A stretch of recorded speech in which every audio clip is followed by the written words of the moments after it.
ప్రముఖ సినీ నటి శ్రీమతి సంగీత గారి ప్రారంభించారు. IVF చికిత్సలో 25% భారీ discount, free doctor consultation, free ultrasound scan. 49 అంటే సంతానం, 49 అంటే సంతోషం. నమస్తే, వెల్కమ్ టు అవర్ ఛానల్. నేను సిరి. గత ప్రభుత్వంలో జరిగిన మద్యం దోపిడీ గురించి అసెంబ్లీ అయితే శ్వేతపత్రం రిలీజ్ చేశారు. 18,860 కోట్ల రూపాయల నష్టం జరిగిందని చెప్పేసి, 1,00,000 కోట్ల కుంభకోణం జరిగిందని చెప్పేసి అయితే శ్వేతపత్రం అయితే రిలీజ్ చేయడం జరిగింది. దీని మీద CID విచారణతో పాటు ED సహాయం కూడా తీసుకోవాలని చెప్పేసి చంద్రబాబు నాయుడు గారు చెప్పడం జరిగింది. మరి దీని మీద ఇంకా మరికొన్ని విషయాలు మనకు తెలియజేయడానికి మనతో పాటు ఉన్నారు ప్రముఖ సీనియర్ జర్నలిస్ట్ డాక్టర్ దుర్గావడ్లమణి గారు. నమస్కారం మేడం. నమస్తే అండి. మనం ఇప్పుడు చూస్తున్నట్టయితే నిన్న అసెంబ్లీలో గత ప్రభుత్వంలో జరిగిన మద్యం దోపిడీ గురించి ఏదైతే ఉందో దాని మీద శ్వేతపత్రం రిలీజ్ చేశారు చంద్రబాబు నాయుడు గారు. అండ్ అట్లనే ఎంత దోపిడీ జరిగిందా, ఎంత నష్టం జరిగింది అనేది కూడా మనకి చక్కగా వివరించడం జరిగింది. 18,860 కోట్ల రూపాయల నష్టం జరిగిందని, 1,00,000 కోట్లకు పైన అయితే నగదు రూపంలోనే తీసుకున్నారని చెప్పేసి మరి చెప్పడం జరిగింది. సో అసలు ఏం జరిగింది అంటే, ఇంత జరుగుతున్నా కూడా ఎందుకు అప్పుడున్న గవర్నమెంట్ ఎందుకు పట్టించుకోలేకపోయింది? అంటే ఆ గవర్నమెంట్ దోచుకుందా, లేకపోతే ఏం జరిగింది? అంత అమౌంట్ అంటే ఇప్పుడు చూస్తుంటే ఢిల్లీ లిక్కర్ స్కామ్ మనం చూసాం, 100 కోట్లు అంటున్నాం, ఇక్కడ 1,00,000 కోట్లు అంటున్నారు. మరి ఏంటంటారు? మీరు చెప్పింది కరెక్ట్ అండి. ఢిల్లీ లిక్కర్ స్కామ్ తీసుకుంటే 100 కోట్లు, మొత్తం 200 కోట్లు అనుకోండి. 100 కోట్లలో కవిత గారు ఇరుక్కున్నారు అనేది ఒక టాక్. ఆవిడని అరెస్ట్ చేశారు. ఈవెన్ కేజ్రీవాల్ని అరెస్ట్ చేశారు. సిసోడియా కూడా అందులో ఇరుక్కున్నారు. ఫస్ట్ సిసోడియాని కూడా అరెస్ట్ చేశారు కదా. మీరు 18,860 కోట్లు అన్నారండి. కాదు, 30,000 కోట్ల పైనే నిన్న పవన్ కళ్యాణ్ గారు కూడా అంటున్నారు. సో టోటల్గా చూసుకుంటే వీళ్ళు ఏం చేశారంటే, దాన్ని యాక్చువల్గా డిజిటల్ పేమెంట్స్ కదా ఇప్పుడంతా కూడా. కేంద్రం మొత్తుకునేది అదే. మనం చూస్తే రోడ్డు మీదకి వెళ్తే మనకి కూరలేంటి, పళ్ళేంటి, అందరికీ మనం డిజిటల్ పేమెంటే చేస్తున్నాం. తోపుడు బళ్ళు మెయిన్గా. అంటే మన జగన్ గారికి ఎంతో ఇష్టమైన తోపుడు బళ్ళ మీద కూడా మనం డిజిటల్ పేమెంట్ చేస్తున్నాం. కానీ మరి ఇంత గొప్ప అంటే ముఖ్యమంత్రి జగన్మోహన్ రెడ్డి ఆ రోజుల్లో 2019 నుంచి 24 వరకు ఉన్న మాజీ ముఖ్యమంత్రి ఎవరైతే ఉన్నారో ఆయన మాత్రం పాప డిజిటల్ పేమెంట్స్ చేయించారు. అంటే మరి ఏంటి, ఆయనకి లెక్కలు రావా, లేకపోతే డిజిటల్ అంటే ఏంటో తెలియదా? మనకు తెలియదు అందులో ఏం కుంభకోణం ఉందో.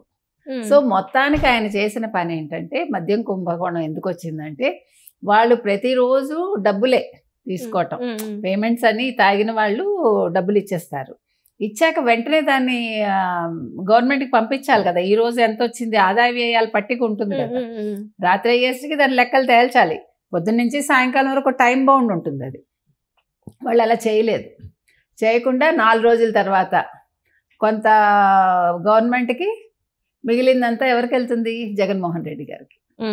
అట్లా అంటే అప్పట్లో వార్తలు కూడా వచ్చాయి ఏంటంటే, ఈ ఏదైతే మద్యం ఇట్లా డబ్బుల రూపంలో తీసుకుంటున్నారో ఆ డబ్బులన్నీ కూడా తాడేపల్లి ప్యాలెస్కి చేరుతున్నాయి అని చెప్పేసి కూడా అప్పట్లో కొన్ని వార్తలు వచ్చాయి. పురంధేశ్వరి గారు కూడా దీని మీద మాట్లాడడం జరిగింది. పురంధేశ్వరి గారు అప్పట్లోనే దీని మీద మద్యం కుంభకోణం జరుగుతుందని వారు మాట్లాడటం జరిగింది. మీరు చెప్పింది కరెక్ట్. అయితే ఇప్పుడు ఈ డబ్బు మొత్తం లెక్కేస్తే 1,00,000 కోట్లు అనుకోండి.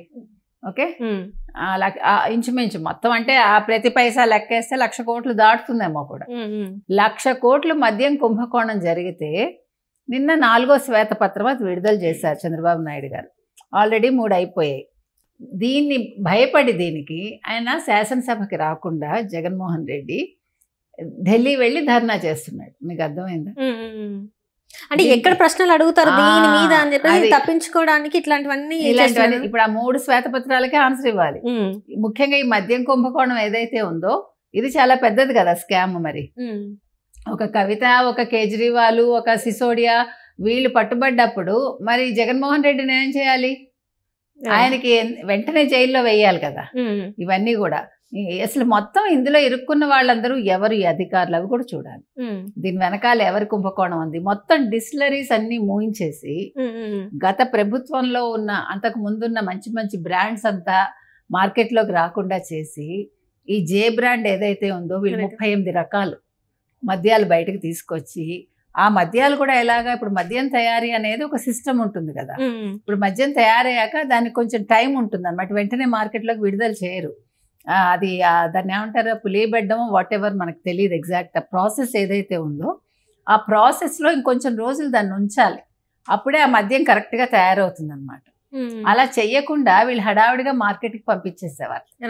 దానివల్ల ఏమవుతుంది, వీళ్ళు చేసిన ఈ నాసిరకం మద్యాలు ఏవైతే ఉన్నాయో ఇవన్నీ కూడా కిడ్నీ మీద లివర్ పైన బాగా ఎఫెక్ట్ ఇచ్చాయి. మీరు ఇవాళ కనుక వెళ్ళి హాస్పిటల్స్లో అడిగితే అసలు ఎంతమంది చనిపోయారు, దేనివల్ల చనిపోయారో లెక్కలు తీస్తే ఈయన 31 మందిని చంపేశారు ఈ గవర్నమెంట్ వచ్చాక, ఇది తెలుగుదేశం కూటమి వచ్చాక అంటున్నాడు కదా. అంటే ఈయన చంపించి దాన్ని వీళ్ళ మీద నెడుతున్నారు, అది వేరే విషయం. ఎన్ని వేల మంది చనిపోయి ఉంటారో మనకు అర్థమవుతుంది మొత్తం ఆ లెక్కలన్నీ తీస్తే. ప్రభుత్వ లెక్కలన్నీ బయటకు వస్తే ఎంతమంది చచ్చిపోయారో మనకు అర్థమవుతుంది. ఇంకొక విషయం ఏంటంటే ఇప్పుడు అసలు ఈ జే బ్రాండ్స్ ఏవైతే ఉన్నాయో వీటి మీద కనుక ఒక్కొక్కటి అసలు పేర్లు కూడా ఎంత హారిబుల్ అండి. ప్రెసిడెంట్ మెడల్ దేనికి ఇస్తారండి అంటే ఆ పేర్లు కూడా అసలు వాటి మీద కూడా ఎంక్వైరీ వేసి వాటి మీద ఒక కేసు పెట్టాలి అసలు. ఎందుకంటే కొన్ని మనం వాడకూడదు అంటారు చూడండి, కొన్ని పేర్లు మనం ఇప్పుడు 3 సింహాలు ఉంటాయి, దాని ఇష్టానికి వాడం కదా, అట్లా వీటికి కూడా ఒక వాల్యూ ఉంటుంది కదా. అలాంటి వాల్యూ లేకుండా ఇష్టానికి పేర్లు పెట్టి జే బ్రాండ్ అని వీళ్ళు చాలా దారుణాలు చేశారు. నేను అందుకే పారిపోయాడు. ఇంకొకటి అసలు ఆ 3 శ్వేతపత్రాలు ఇవన్నీ కలిపితే కూడా అతనికి మరి ఎంతకాలం జైలు శిక్ష పడుతుందో మనకు తెలియదు. ఇంకొకటి నిన్నను చంద్రబాబు నాయుడు గారు అంటే ఏమి పట్టించుకోవట్లేదు, ప్రతిపక్షాన్ని అంటే ప్రతిపక్షం అని కాదు, జగన్మోహన్ రెడ్డిని వదిలేశారు, కేసులు పెట్టట్లేదు అన్నారు కదా. చంద్రబాబు నాయుడు గారు ఒకటే చెప్తున్నారు, మీరు తొందరపడి దాడులు చేయకండి, ఎవరు కూడా చట్టపరంగా వాళ్ళని శిక్షిద్దామన్నారు. అందుకు అనుగుణంగానే నిన్నను ఆయన అసెంబ్లీలో ఏం చెప్పారంటే సిబిఐ ఈడీ ఎంక్వైరీ వేద్దాం, అవసరమైతే ఈడీ ఎంక్వైరీ కూడా ఈ మద్యం కుంభకోణం మీద వేయాలన్నారు. అది మనం ఆహ్వానించాలి.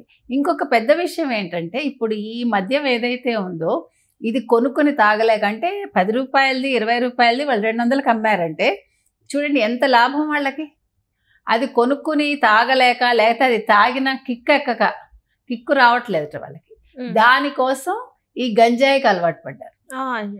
ఈ గంజాయి తర్వాత నాటుసారాకు అలవాటు పడి ఆ గంజాయి మత్తులో ఈవెన్ యువత చిన్న పిల్లలు 14-15 ఏళ్ల పిల్లలు వాళ్ళు ఎస్పెషలీ మీరు మొన్న వినుకొండ ఇవన్నీ ఆ హత్యలు అందుకే కదా జరిగాయి. ఆ గంజాయి మత్తులో కొట్టుకుని చచ్చారు వాళ్ళు. దాన్ని ఈయన రాజకీయ హత్యగా చిత్రీకరించడానికి ప్రయత్నించాడు. మొత్తం మీరు రాయలసీమలో తీసుకుంటే గంజాయి ఎంతలాగా వాడకం ఉందో మీకు అర్థమవుతుంది. అంటే ఉత్తరాంధ్రలో కూడా ఉంది, ఎక్కడ లేదని మనం అంటల్లా. ముఖ్యంగా ఇప్పుడు ఏమైందంటే తోపుడు బళ్ళ మీద అమ్ముతున్నట్టు గంజాయి 5 ఏళ్లలో. తర్వాత ఇళ్లల్లో అది ఒక కాయగూరల్లాగా పెంచుకుంటున్నారు గంజాయి మొక్క. ఇన్ని రకాలుగా జరిగాయి అన్నమాట. మరి దీన్ని మీరు ఎక్కడ ఎలా కంట్రోల్ చేస్తారు చెప్పండి? దీనికి ఒక కమిటీ వేశారు. ఎంత వేసినా ఎవడు బయటకు వచ్చి మేము అమ్ముతున్నాము లేకపోతే మేము పెంచుకుంటున్నాము అని చెప్పరు కదా. ఇదేదో ఒక హెల్త్కి సంబంధించిన మొక్క కాదు కదా, అది మన ఆరోగ్యాన్ని దెబ్బతీసే మొక్క. అది ఆ మత్తులో ఎవడేం చేస్తున్నాడో అర్థం కాదు. అందుకే అన్ని అట్రాసిటీస్ జరిగాయి మీకు. గత ప్రభుత్వ హయాంలో జరిగినన్ని మైనారిటీస్ కావచ్చు, చిన్నపిల్లల మీద జరిగినన్ని దాడులు ఏ ప్రభుత్వంలో ఎప్పుడూ జరగలేదు. దీనికి అన్నింటికీ రెస్పాన్సిబిలిటీ వహించాల్సింది జగన్మోహన్ రెడ్డి, అంతే కదండి. ఇప్పుడు నిన్న పవన్ కళ్యాణ్ చెప్పినా లేకపోతే మిగతా వాళ్ళు ఎవరు చెప్పినా అసెంబ్లీలో మాట్లాడినా చంద్రబాబు నాయుడు గారు మెయిన్గా మాట్లాడినా అందరూ చెప్పేది ఇదొకటే, దీని మీద సరైన చర్యలు తీసుకోవాలి, శిక్షించాలి, ఆ డబ్బు వెనక్కి తీసుకురావాలి. ఇప్పుడు 18,000 కోట్లు అన్నారు ఇందాక మీరు, 18,860. సరే కనీసం అందులో ఒక 15,000 కోట్లు వస్తే 15,000 కోట్లు ఇవాళ మనం కేంద్రం నుంచి తెచ్చుకున్నాం కదండి. ఈ 15,000 ఉంటే పోలవరం పనులు అయిపోయేవి, లేదంటే అమరావతి అభివృద్ధి చెందేది కదా. నిన్న పవన్ కళ్యాణ్ చెప్పినా శాసనసభలో ఎవరు చెప్పినా అదే చెప్పారు. సో వీటన్నింటికి ఆన్సర్ ఇవ్వలేక అతనికి తెలుసు అతను చేసిన తప్పేంటో, వెళ్ళి అక్కడ ఒక్కొక్క పార్టీ వాళ్ళ దగ్గరికి వెళ్ళి వాళ్ళ కాళ్ళు పట్టుకుని వాళ్ళ దగ్గరికి వెళ్ళి దేవుడిచ్చాడు ఎవరు, జగన్మోహన్ రెడ్డి, నన్ను కాపాడండి అంటూ. ఎంత అసహ్యంగా ఉందండి. ఆంధ్రప్రదేశ్ పరువు తీసుకెళ్ళి ఢిల్లీ గల్లీలో పడేశాడు అక్కడ ఆ జంతర్ మంతర్లో. కాబట్టి ఇది ఇప్పుడు ఈ శ్వేతపత్రాలు అన్నీ రిలీజ్ అయ్యాక మొత్తం అన్నీ కూడా బయటకు తీసి దీని మీద ఎంక్వైరీ వేసి జగన్మోహన్ రెడ్డిని సాధ్యమైనంత త్వరలో, నాట్ ఓన్లీ జగన్మోహన్ రెడ్డి, ఇప్పుడు అధికారులు కూడా ఎవరెవరు ఎంతమంది ఉన్నారో తెలియదు. నిన్న పవన్ కళ్యాణ్ ఏం చెప్పారంటే ఇప్పుడు ప్రతి శాఖ మార్చుడికి కూడా అధికారుల దగ్గర నుంచి ఇన్ఫర్మేషన్ రావాలి ఆయా శాఖలకు సంబంధించింది.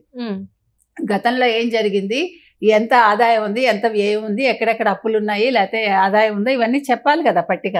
అవేవి చెప్పడానికి ఎవరి దగ్గర ఆన్సర్స్ లేవు. అధికారులు ఏమడిగినా కూడా ముక్తసరిగా అవును కాదు లేదు అంతే సింగిల్ వర్డ్ ఆన్సర్స్ ఇస్తున్నారు. సో ఇప్పుడు అధికారులను కూడా వీళ్ళు పట్టించుకుని అసలు అధికారులు ఏం చేశారు, వాళ్ళ మీద ఎంక్వైరీ వేసి కావాలంటే వాళ్ళని తీసేసి, అంటే వాళ్ళని తీసేయడానికి ముందు పాత ఇన్ఫర్మేషన్ అంతా వాళ్ళ దగ్గర నుంచి కలెక్ట్ చేయాలి. అది కూడా పెద్ద టాస్కే అది.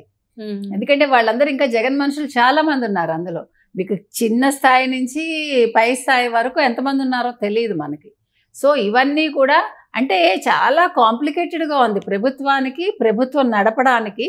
ఇవన్నీ కూడా చిన్న చిన్న విషయాలే కానీ చాలా పెద్ద విషయాలుగా ఉన్నాయి. కాబట్టి ఇవన్నీ సరి చేయడానికి ఇంకో ఏడాది పడుతుందండి. సో ఇంకా పనిలో పని. ఇప్పుడు ఇంకో విషయం ఏంటంటే మనం మాట్లాడుకోవాల్సింది, వాసుదేవరెడ్డి పరారీలో ఉంది. అసలు ముఖ్యుడు ఆయనే కదా. ఇప్పుడు వాసుదేవరెడ్డిని తెచ్చిపెట్టుకుందే జగన్ దీనికోసమే. సో ఇప్పుడు ఈ లిక్కర్ స్కామ్కి సంబంధించిన మొత్తం కథ నడిపిన కథానాయకుడు వాసుదేవరెడ్డి పరారీలో ఉన్నాడు. అంటే అంతకు ముందు ఆయన దగ్గర చాలా బంగారం దొరికింది, ఇవన్నీ ఉన్నాయి కదా, తెలుసు.